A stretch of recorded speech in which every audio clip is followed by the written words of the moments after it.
Eu vou falar de um tema que chama nação desconectada. A gente vai abordar um pouco da nação de Israel. Vai ter muito trabalho para o pessoal do Domus, porque é bastante versículo, né? São uns versículos do capítulo 16 de 1 Samuel e alguns versículos do 17. E o 17 ele é um texto muito famoso porque conta muito da história do rei Davi, aquele famoso conflito entre Davi e Golias. É uma história muito narrada, muito pregada, muito evidenciada. Ela vira até um jargão popular, né? Até um sinônimo de demonstrar quando um adversário muito forte vai enfrentar um adversário inferior. E essa expressão, é a luta Davi-Golias, quando um adversário é maior que o outro. Essa expressão já é utilizada no senso comum. Só que aí eu vou tentar fazer uma traquinagem e fugir da história de Davi, nesse contexto. E vou deixar as histórias de Davi, ou o contexto de Davi, como eu falei, para as próximas mensagens. Então, eu pretendo falar de Davi em uma ou duas mensagens. Vamos ver como vamos desenrolar isso aí. Em 1 Samuel, pode passar. A gente vai trabalhar 3 aspectos hoje sobre esse capítulo 16 e o capítulo 17. Vamos trabalhar um pouco da questão da visão, da questão da disposição e da questão da estratégia, num contexto de batalha, num contexto de vida cristã e num contexto ministerial que todos nós estamos inseridos. E iniciando, que no versículo 1 do 1 Samuel 16, 1 diz o seguinte: O Senhor disse a Samuel: Até quando você irá se entristecer por causa de Saul? Eu o rejeitei como rei de Israel. Encha um chifre com óleo e vá a Belém, e eu enviarei a Jessé. Escolhi de seus filhos para ser rei. Escolhi um de seus filhos para ser rei. Se você não conhece a história de Davi, ou não conhece a história do começo do reinado de Israel, é uma história linda, maravilhosa, vale muito a pena, é uma das histórias que eu mais gosto da Bíblia. E como eu falei, Davi, você tem desenho, você tem filme, tem até uma minissérie, né, que eu acho até bacana, aquela minissérie que a Record fez, uma novela, e dá para aprender bastante coisa, mas claro, nada substitui a Bíblia. Então você pode ver, pode assistir filme, pode ver desenho, mas a Bíblia em primeiro lugar, e é ela que contém a verdade. Nesses outros meios sempre tem distorção e sempre tem interpretações humanas. Resumindo esse contexto inicial, a nação de Israel, quando ela sai do Egito, quando ela é liberta por Deus, ali enviado por Moisés, e Moisés sendo enviado por Deus, e ele começa ali um processo de libertação, e aí eles caminham pelo deserto, depois ele entra na terra prometida, a terra Canaã, e ali eles começam a tomar posse de algumas cidades, começam a tomar posse da terra que Deus havia dado para ele. Então lá no livro de Josué você entende todo esse contexto. E aí depois do livro de Josué entra um livro chamado Livro de Juízes, que vai marcar a história dos líderes espirituais, dos governantes, daquelas pessoas que dão o direcionamento para o povo de Deus, para aquela nação recém-formada, aquela nação de escravos que acabou de sair de uma condição de opressão no Egito, está numa terra, ou seja, aquele bando de refugiados, né, pensando no contexto atual de hoje, aquele monte de refugiados se instalando numa terra nova e ali sem um governo estabelecido. E o governo que era estabelecido ali era um governo de Deus, onde Deus falava com o profeta, Deus falava com os juízes, e aí você no livro de Juízes você vê profetas como Débora, você vai ver Samuel, Sansão era um juiz, eram pessoas levantadas por Deus para dar o direcionamento para o seu povo. Só que Israel, assim como nós, muitas vezes nós não gostamos de seguir a vontade de Deus, amém? E aí o que a gente faz? A gente vê o que está acontecendo no mundo, vê o que está acontecendo aí fora, e fala assim, a gente quer copiar igual. A gente quer ser igual. E aí o povo de Israel fala assim, Deus, nós queremos um rei. Aí Deus fala assim, mas para que vocês querem um rei? Eu sou o seu rei. Eu direciono vocês. Eu que conduzo a vida de vocês, eu que abençoo vocês. Mas o povo falou, não, nós queremos um rei. As outras nações têm reis. Todas as nações aqui ao nosso redor têm um rei que governa sobre eles. E aí Deus fala ainda assim, mas esse rei vai oprimir vocês. Esse rei vai explorar vocês. Esse rei homem, esse rei humano, esse rei com um coração maligno, como todo homem esse rei vai explorar a vida de vocês, vai tomar suas filhas. O povo de Israel falou, tudo bem, mesmo assim, nós queremos um rei. E Deus deu o rei para eles. E Deus levanta um homem chamado Saul, da casa de Benjamim, da família mais pobre, mais humilde. Deus vai lá, pega ele tentando se esconder, como Deus faz comigo, com você, tentando se esconder. Deus vai lá e levanta Saul e fala, você vai ser o rei. E ali Saul começa um processo de tentar unir as tribos de Israel. Porque as tribos, elas tinham por ser uma estrutura familiar, elas ficavam um pouco divididas. Então tem a família do José, a família do João, a família do Ciclano, a família do Beltrano, e eles são o mesmo povo, todo mundo é judeu, mas nem todo mundo está falando a mesma língua. Nada diferente das nossas igrejas hoje, né? Todo mundo é cristão, mas cada um tem a sua tribo. E aí, o rei Saul, ele dá início nesse processo de unificar um reinado, um povo único para Deus. E ele até se sai bem no começo, ele até começa a cumprir aquilo que Deus quer, a obedecer à vontade de Deus. Só que em um determinado momento ele passa, assim como nós também, nas fases da nossa vida, a ser autossuficiente.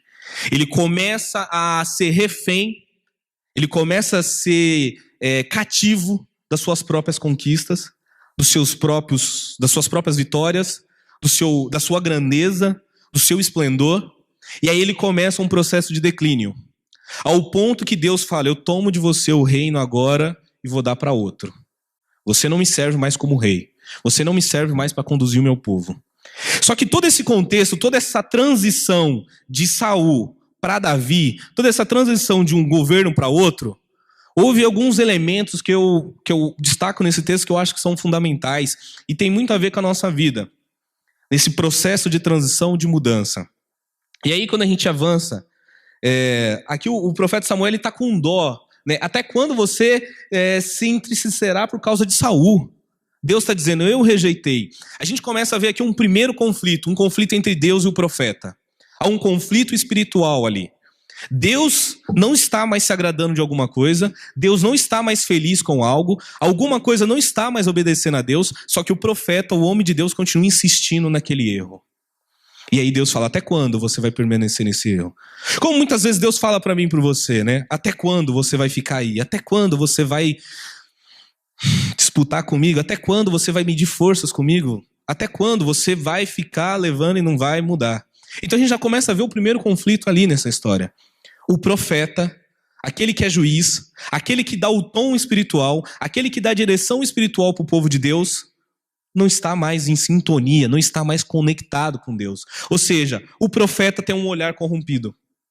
Como muitas vezes eu e você podemos ter esse olhar corrompido. Como muitas vezes nós estamos tendo esse olhar corrompido nas nossas vidas. E aí uma necessidade de restaurar esse olhar, restaurar a visão, trazer novamente para o centro da vontade de Deus aquilo que Deus quer para as nossas vidas. E aí nos versículos adiante, do 16... do 5, eu vou pular o texto porque eles são bem grandes, tá? E aí eu vou picotando algumas falas. Diz assim, respondeu Samuel. Deus deu uma ordem para Samuel, falou, vai lá em Jessé, que eu vou pegar um dos filhos deles e vou transformar em rei, e ele vai ser rei e eu vou levantar ele. Respondeu Samuel, sim, venham em paz, vim sacrificar ao Senhor, consagrem-se e venham ao sacrifício comigo. Então ele consagrou Jessé e os filhos dele, e os convidou para o sacrifício.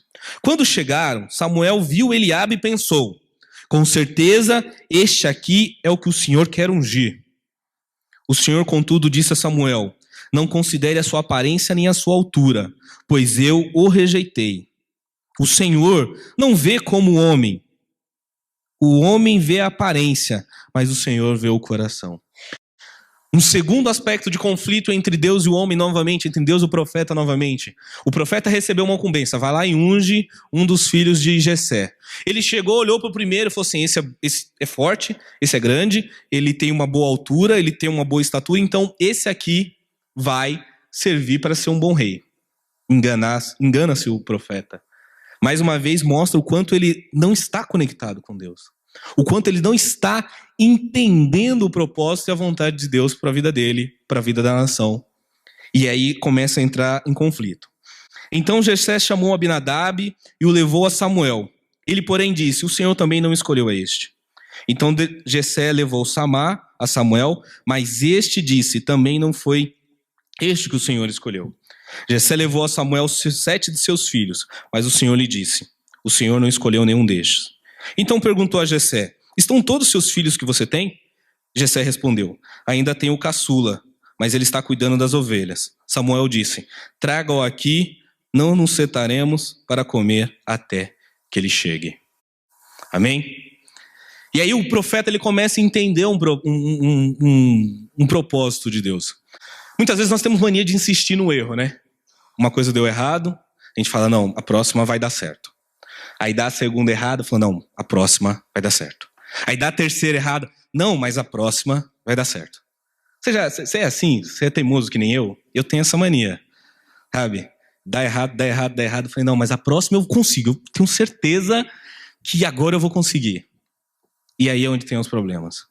Quantas vezes eu e você estamos tentando confrontar problemas de nossas vidas, áreas em nossas vidas, com um olhar totalmente desconectado de Deus, um olhar totalmente fora daquilo que Deus quer, e nós estamos insistindo. E muitas vezes a gente é até chato, que a gente chega, pastor, ora por mim, porque não está funcionando. Ô irmão, ora por mim, porque não está indo, eu estou lá lutando, eu estou lá. Você fala, mas você vai lutar e não vai dar certo. Não vai rolar. Você tem que estar conectado com o olhar e com a visão de Deus. É isso que Deus quer? E muitas vezes a gente fala, né, aquela frase, tem até um filme, né, o que Jesus faria se ele estivesse no seu lugar, né, tem até um filme sobre isso. É muito difícil, a gente fala isso, a gente até dá esse tipo de conselho para as pessoas, mas a gente não consegue fazer dessa forma. Eu vou dar um exemplo, né, de olhar de Deus, quando Deus está falando com você e você está tentando distorcer a parada. O Denis fez aquele chamado para quem tivesse tênis, para poder doar para os alunos e tudo mais, né? E aí aquilo queimou no coração, eu falei, eu vou ajudar. E aí eu falei até com a Tamina, falei assim, amor, vamos ajudar, né? Vamos ajudar lá as crianças e tudo mais, tal. E por conta de gravidez, aquelas coisas, fazer chá de bebê, decorar quarto e tal, então eu tô, né, fracionando dinheiro, aquela coisa toda. Aí eu pensei assim comigo, eu não vou conseguir comprar um tênis assim, né, pra dar. Ele falou tênis usado, eu tenho um lá que eu uso, a Tamires tem um que ela usa. Eu falei, não vou dar meu tênis, né, paguei mó caro no tênis, paguei mais de R$500 no tênis, eu vou dar meu tênis, né, olha o olhar do irmão. Aí eu falei assim, eu vou comprar um e dou pra ele, sei lá, pago 200 e pouco num tênis e dou pra ele. Só que aí eu fui fazer as contas, não tava dando, me ia rolar eu comprar o tênis. Aí eu vim um dia, uns 2, 3 domingos atrás, eu falei, eu vou lá falar com o Denis. Sabe o que eu vou fazer? Eu vou falar, Denis, eu te dou R$100. Eu acredito que mais gente esteja te dando dinheiro. R$100 dá pra você juntar aí e comprar um tênis, sei lá, você escolhe a marca e tal, você se vira. Aí o Denis, não. Eu quero um tênis que você me dê. Eu falei, pô, mas eu só tenho um tênis. Eu falei, então compra um novo pra você e dá outro. Aí eu pensei, não, mas não dá pra me comprar outro tênis agora. Paguei mó caro, como que eu vou comprar outro tênis, né? E aí ele falou, não, então você faz o seguinte, compra um novo, usa e traz o novo, sei lá, você faz alguma coisa, eu quero um tênis usado, um tênis que você use, então começa a correr com o tênis e me traz. Aí eu, beleza, aí aquilo passou, eu falei com ele no domingo, passou, aí numa sexta-feira, um final de tarde assim, não tinha mais nada que fazer no trabalho, e Deus, graças a Deus, sempre me abençoou com trabalhos que eu consigo ler a Bíblia e orar. Aí, né, teve uma hora que eu parei, coloquei um louvor, fui orar. Aí eu comecei a orar, me veio o tênis na cabeça. Eu falei, Deus, o tênis. Falei, vou lá comprar um tênis novo pra usar, pra dar o antigo.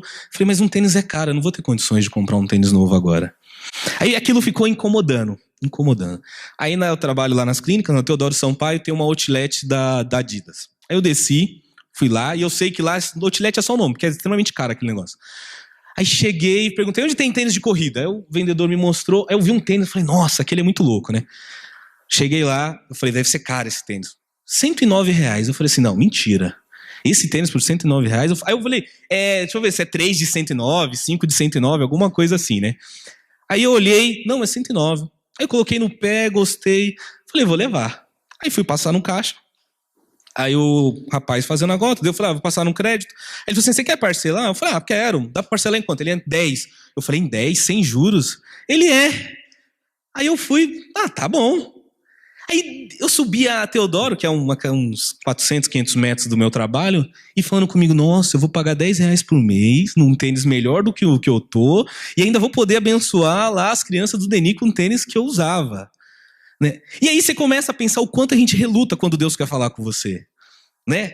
O quanto eu tenho uma visão distorcida, porque eu estava preocupado que eu não vou ter condições de comprar um tênis igual que eu queria. E Deus me chamando para abençoar ali, para ajudar. E aí, não sei com você, mas comigo passa aquele estalo na cabeça. Nossa, quantas vezes Deus está tentando me abençoar e eu estou impedindo.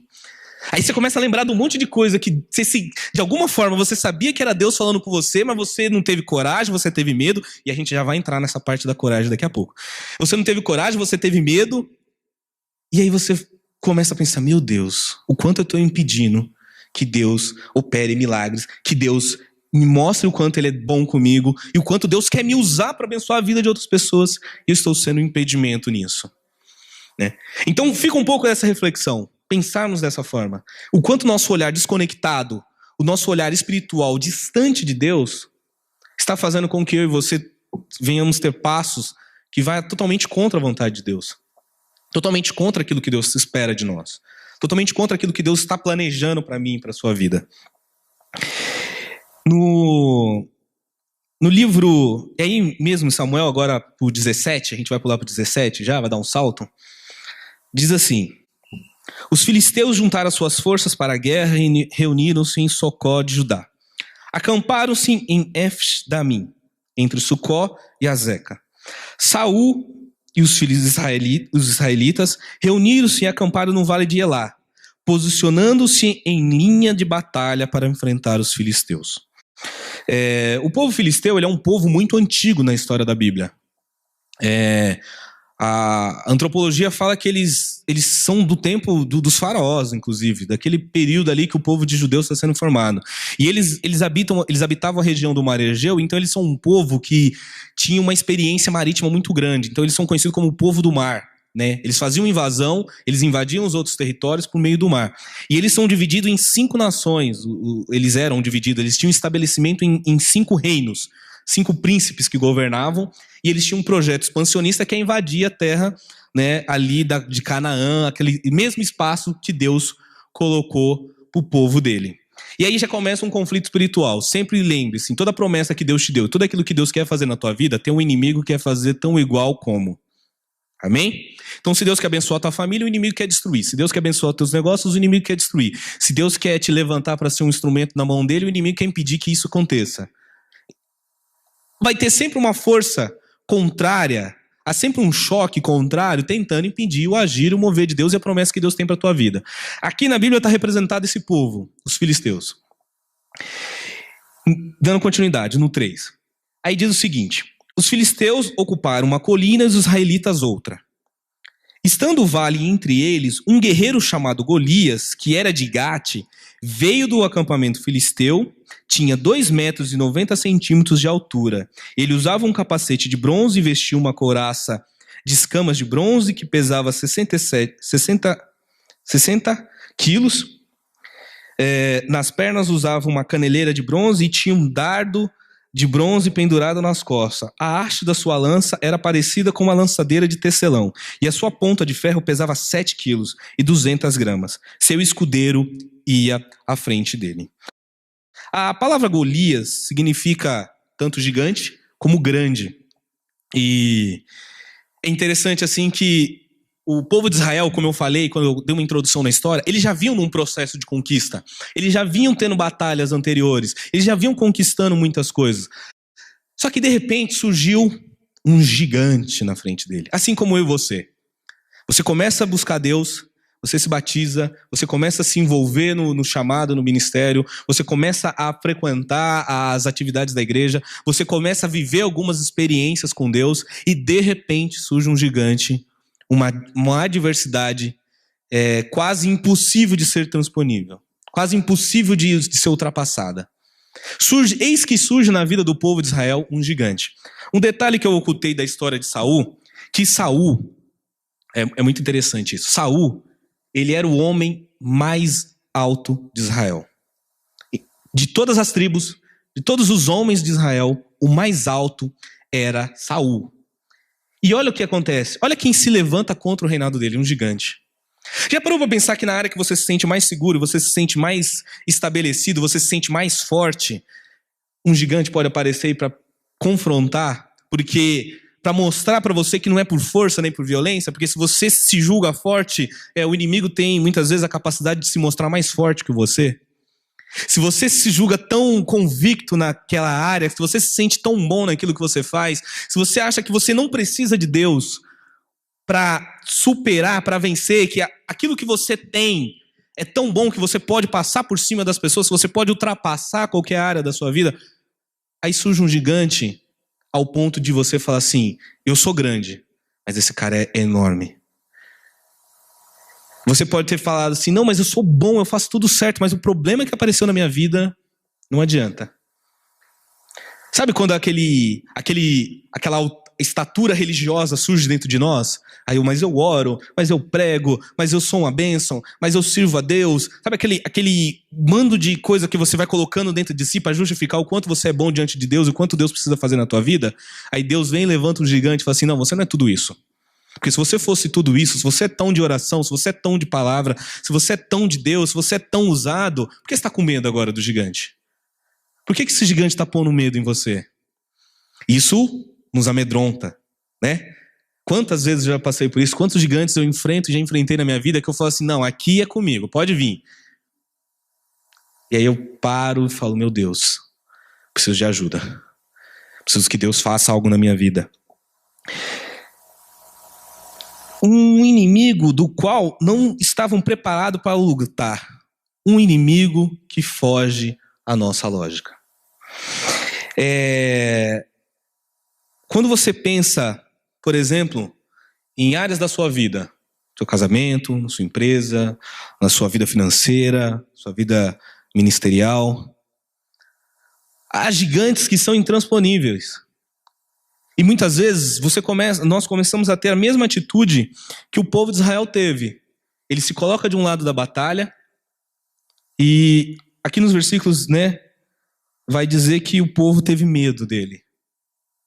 Mais adiante teve medo daquela adversidade. Você já parou para pensar que tem áreas da sua vida que você tem medo de confrontar? Você até consegue viver com ela, mas você tem medo de confrontar ela. Você tem medo de ir lá no fundo e falar, eu vou ser curado nessa área aqui, Deus vai me curar, Deus vai tratar isso aqui em mim, Deus vai transformar isso aqui na minha vida, porque do jeito que está, há anos vivendo e levando desse jeito, não dá mais. Precisamos ter esse confronto com Golias. Só que qual que é o problema? O Golias, o gigante, ou esse problema, não é nada que eu tenha enfrentado na vida. Eu não tenho uma experiência de enfrentar gigante. Meu negócio é invadir nação, meu negócio é lutar guerreiro contra guerreiro, meu negócio é lutar com pessoas menores que eu. Esse era o contexto de Saul. De repente surgiu um problema novo na vida dele, da qual ele desconhecia. Não era esperado para ele. E ele tem que lidar com isso. E aqui nos versículos seguintes diz o seguinte: durante 40 dias, o filisteu aproximava de manhã e de tarde, tomava posição. Israel e os filhos estavam se posicionando em linha de batalha, frente a frente. Quando os israelitas viram o homem, todos fugiram com medo. E aqui entra um outro contexto, né? O título, eu acho que eu passo. Volta para mim, Vanessa, o 16, por favor, pastora, perdão. O 16. Não, isso, pode ir para frente, perdão. 1 Samuel 17, 16. Pode ir. Aí. Incredulidade estratégica. Amém? A gente é fantástico em promover esse tipo de coisa. O que é uma incredulidade estratégica? Você está num contexto de batalha, de guerra, surge um gigante, e durante 40 dias ele te confronta. Eu não aguentei, vou ter que pegar. Aí... não deu. O pregador pentecostal é assim, viu, gente? Pode não parecer que eu sou pentecostal, mas eu sou. 40 dias. Imagine eu e você num contexto de batalha, num contexto de guerra, durante 40 dias, você levanta de manhã, pega a espada, põe a caneleira, põe a armadura, põe um escudo, fica enfileirado ali, um do lado do outro, olha para um gigante e ninguém sai para a batalha.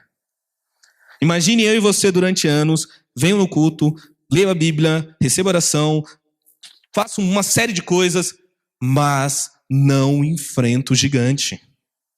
Durante 40 dias, eles tiveram uma estratégia incrédula. Tudo bem, eu até me preparo para a guerra, mas eu não luto com o gigante. Eu até me coloco em disposição, eu me visto de armadura, eu me equipo todo, mas eu não tomo a atitude de lutar.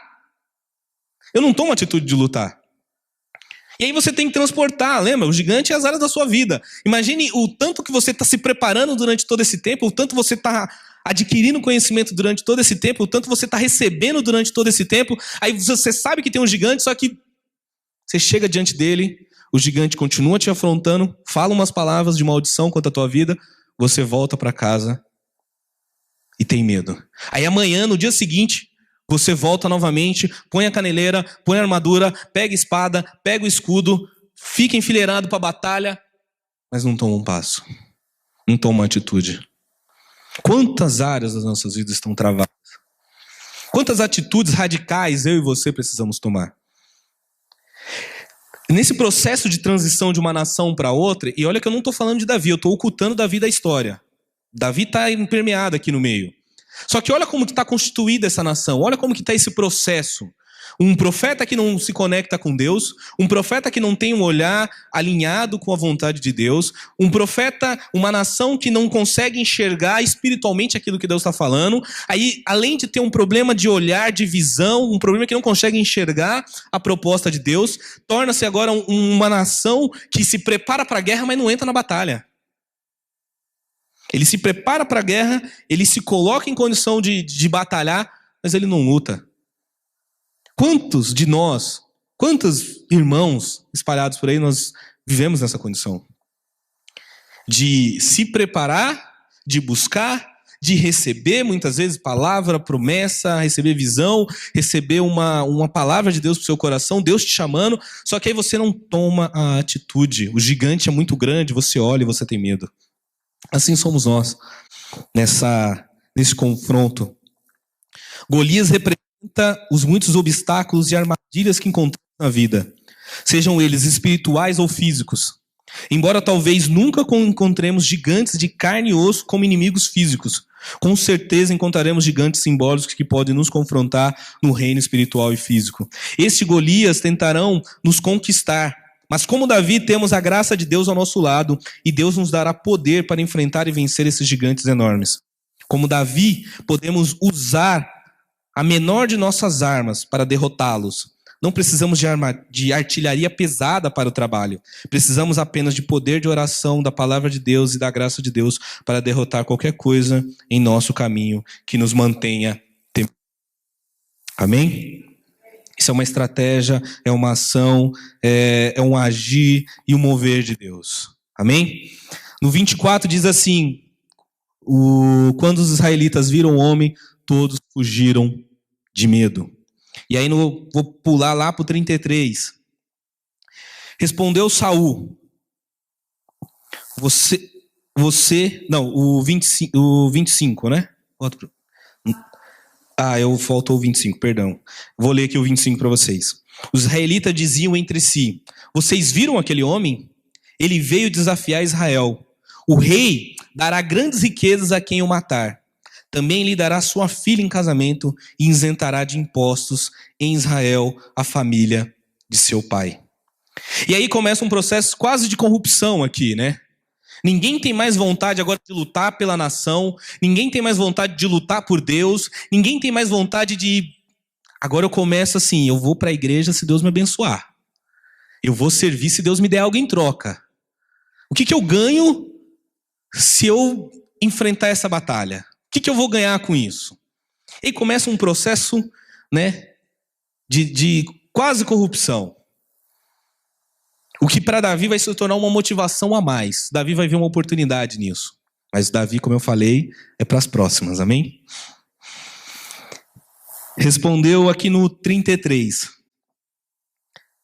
Respondeu Saul, você não tem condições de lutar contra este filisteu.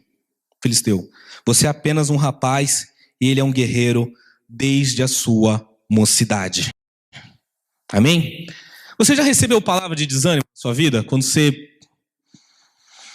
Vai que naquele dia você fala, não, hoje eu vou enfrentar meu gigante, hoje eu vou tomar uma atitude, hoje Deus vai mudar minha vida. Aí você vai falar com alguém, você vai compartilhar com alguém, aí você recebe uma palavra de desânimo, uma palavra que te desanima, que te põe para baixo.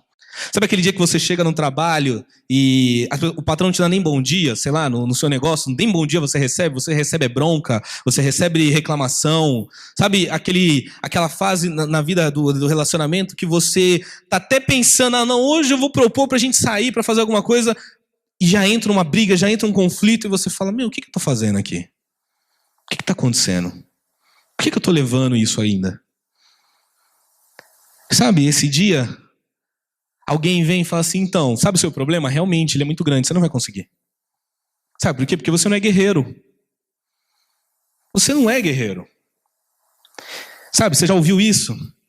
E aí entra uma questão que na vida de Davi é maravilhosa. Se você... Esse eu acho que eu também não pus, olha aqui. Não. Respondeu Saul no 1 Samuel 16, 18, que é uma passagem anterior, é interessante que existe uma coisa ali que acaba acontecendo, que é o seguinte, um soldado qualquer, uma pessoa qualquer, simplesmente vira lá e fala para o rei Saul, tem Davi, ele é um guerreiro valente. Sabe o que isso significa? Que o rei Saul não conhecia Davi. Isso significa que aquelas pessoas que podem estar falando para você, trazendo uma palavra de desânimo, elas não te conheçam. Elas não sabem quem você é na intimidade. Porque há uma diferença entre os irmãos de Davi e Davi. O Davi, ele está oculto lá. Ele está escondido no lugar onde nem o pai mais lembra dele na hora de chamar para ungir para ser rei. E ele está fazendo o quê? Ele está apacentando ovelhas, ele está cuidando das ovelhas do pai, ele está ali no aprisco cuidando. Ele está ali servindo o pai, servindo a Deus, protegendo as ovelhas. E aí aqui nesse contexto, no livro 17, tem uma passagem muito clássica que fala assim, que Davi, quando ele vai falar com o rei Saul, ele fala assim, o teu servo, quando um leão ou um urso pegava alguma das ovelhas, eu ia lá, pegava o leão pela juba, matava o leão, pegava o urso, enfrentava o urso. Sabe o que é interessante? Ele não fala assim, quando o leão e o urso pegam todas as ovelhas de uma vez e levam embora. Ele fala assim, quando ele pega uma. Você para pensar, imagine, você tem 100 ovelhas, né? Vamos trabalhar com o contexto bíblico de 100 ovelhas. Aí o leão pegou uma, você vai se sacrificar por uma? Você vai pôr sua vida em risco por uma? Você vai abrir mão da sua liberdade, você vai abrir mão do seu orgulho, você vai abrir mão de tudo por uma pessoa? Você vai se sujeitar para ajudar a vida de uma pessoa? Você vai investir o seu tempo, o seu dinheiro, o seu conhecimento, os seus recursos, tudo aquilo que Deus te deu para você abençoar e mudar a vida de uma pessoa? Esse era Davi. A Bíblia fala, né? Fiel no pouco, sobre muito te colocarei. Se o cara tem coragem de morrer por uma ovelha, o que ele não vai ser capaz de fazer por uma nação? Você sabe a resposta. Ele é capaz de enfrentar um gigante por uma nação. E aqui, esse é Davi. Só que Davi, ele tá tendo o que ali? Ele tá tendo experiências. E eu tentei mensurar, né? Eu devia ter pesquisado um pouco mais. Eu queria pesquisar sobre um leão. O leão que vive ali na região de Judá. Quantos quilos pesa? Velocidade ele chega? A pressão da... Talvez o pastor saiba disso, né? A pressão da mandíbula. Sabe? Eu sei que o urso é enorme. Pesa, não sei, uns 500 quilos, 600 quilos. Eu fico imaginando enfrentar um urso e enfrentar um gigante. Talvez o Golias seja melhor. Não é? Mas sabe o que está acontecendo aqui? Que eu vou usar isso como um símbolo para mim, para a tua vida. Davi está vencendo batalhas ali num outro plano que é surreal. Você fala assim, onde você vê na Bíblia outra pessoa enfrentando um leão? Só o Sansão. Mas assim, imagine assim que, num plano simbólico, o Davi ele está travando batalhas numa outra esfera. Davi está travando batalhas num outro patamar. Edinho, mas o que você está querendo dizer com isso? O Davi está travando batalhas no mundo espiritual. Sabe onde você tem que travar suas maiores batalhas antes de enfrentar o seu gigante de frente? É no mundo espiritual. Primeiro eu preciso aprender a matar leão e urso, aí depois eu consigo fácil matar gigante. Primeiro eu preciso matar o meu eu, que é, tipo, vou orar, vou buscar, vou me converter de fato, vou realmente tomar uma atitude, realmente vou agir pela fé, realmente eu vou gastar tempo com Deus, realmente eu vou me dedicar mais, realmente eu vou fazer acontecer, eu vou ali, eu vou enfrentar o leão, É num outro patamar. É numa outra realidade, é num outro nível. Para que quando chega um gigante de carne e osso, mesmo que ele seja uma anomalia, ele seja maior que os outros, ele não deixa de ser homem, ele não deixa de precisar de espada, ele não deixa de precisar de escudo, ele não deixa de precisar de proteção. Ele tem uma leve vantagem, digamos assim, no plano físico humano. Agora um leão, um urso, é outro patamar. E Davi venceu lá.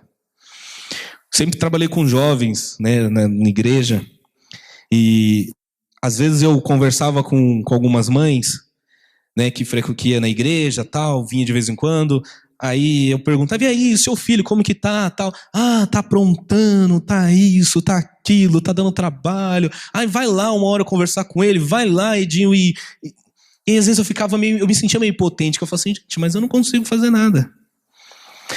Lembro de uma vez, uma irmã insistiu tanto, e eu já tinha ido na casa dela, já tinha falado com o filho dela, já tinha levado o filho dela pro culto, tinha gastado um tempo com o menino e tudo e tal. E aí, de vez em nunca, ela aparecia lá na igreja, de vez em nunca eu via ela me via, ela me cobrava. Ah, você tem que ir lá falar com meu filho tá dando trabalho, que não sei o quê. Aí um dia eu falei assim, sabe o que você tem que fazer? Eu não vou te ajudar. Tá vendo aquela mulher ali? Fala com ela. Aquela mulher é minha mãe. Eu falei, você tem que... Não é o que eu posso fazer pelo seu filho. Pergunta o que minha mãe fez pelo filho dela. A minha mãe, antes de eu me aceitar a Jesus, eu lembro que eu chegava de madrugada, virava a noite na rua, aquela coisa aprontando. Aí eu acordava de manhã, tinha um cheiro estranho na minha testa e um negócio oleoso. E eu pensava, mas que diabo é isso, né? Aí um dia eu descobri lá o olhinho lá de ungir da igreja que estava lá em casa. Minha mãe esperava eu dormir. Ela falou que ela fez isso durante muito tempo. Aí eu falei para aquela irmã, pergunta para ela o que ela fez. Tem aquele livro A Cabana, né? Muita gente se escandaliza muito com ele, mas quando eu li eu fiquei tranquilo. Ah, Deus, uma mulher negra. O meu maior referencial de herói é uma mulher, é minha mãe. Eu aprendi a amar Deus olhando para as atitudes da minha mãe. Eu aprendi a servir a Deus olhando para a disposição da minha mãe, coisa que eu não entendo até hoje. Eu fico bravo com ela. Falo, mãe, você é muito besta. Mãe, como você faz isso? Ai, Edinho, entrega na mão de Deus. Eu falo, tudo se entrega na mão de Deus. Aí depois eu viro as costas e falo, mas ela tá certa, tudo tem que entregar na mão de Deus. Eu tô com vontade de ir lá esganar a pessoa, minha mãe, não. Sabe? E é isso. É uma atitude. É um propósito de vida, é mesmo. Qual áreas da sua vida você está entrando na batalha, mas de fato você não está entrando na batalha. Você se prepara, põe a armadura, pega a espada, pega o escudo, fica enfileirado, fica bonitinho lá para a batalha, mas não luta. Por que eu e você não lutamos? Porque a gente não aprendeu a travar batalhas num outro plano. Aí é óbvio, o gigante vai nos amedrontar mesmo. Aí é óbvio que a gente vai olhar para um gigante e falar assim, isso é impossível. Mas não é impossível para quem mata o urso, não. Para ele é normal. Amém? Continuando. Eu estou encerrando já, gente, prometo. E aqui no 33, pode passar, Vanessa. Pode ir. No 39, aí, do 39, 40. 38 até o... Diz assim, então Saul vestiu Davi com sua própria túnica, colocou-lhe uma armadura e um capacete de bronze na cabeça.